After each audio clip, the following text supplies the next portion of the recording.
The nature of the Voyager chair came from the early navigators of Oceania. I've always been inspired how they navigated their way across the Pacific, observing the swell of the ocean.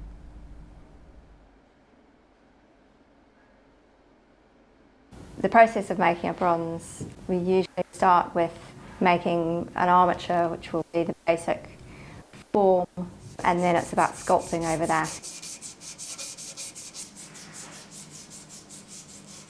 You then need to make a mould of that, which is usually a soft-centred mould with a hard outer jacket that you can pour hot molten wax into. From that, you can then peel away this mould, and it reveals a wax which then has to be reworked, re-sculpted. And then you sort of go about processes called spruing, where you're applying a structure that will be the journey that the bronze is going to take as it fills the mould. You then create another mould. We use a ceramic shell process.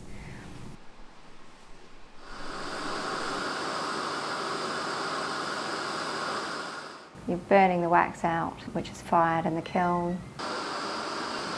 Hence the lost wax process, which leaves you with this vacant, empty mould.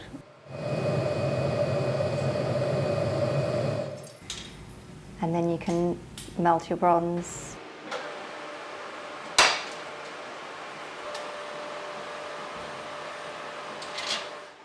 Pour that into the mould.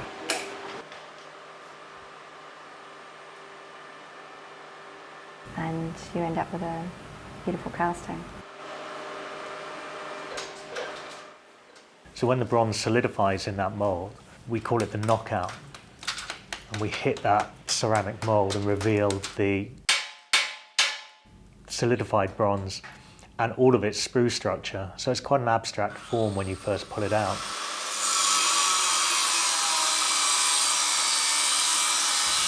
We have to then cut back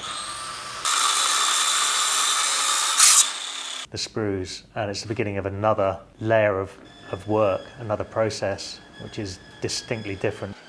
Now you're in metal, and it's hard work to chisel and chip away, filling the holes.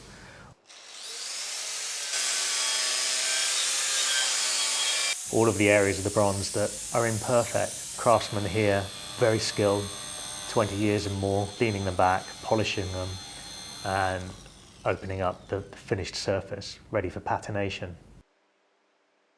So we were very honest to the bronze. We polished the bronze material itself, which can be quite white, almost brass-like in quality, but if you show it a flame, it very quickly warms up and golds up, and really bring out a warm, brown, golden bronze, slightly reflective in part, as water might be, but golden as well.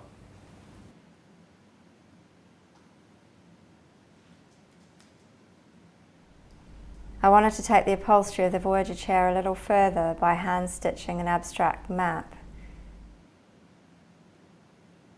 Inspired by Polynesian culture, it felt appropriate to put that final signature into it. I love the idea that a chair is something you sit in. You're static, you don't travel in it necessarily, but in your mind you can travel anywhere.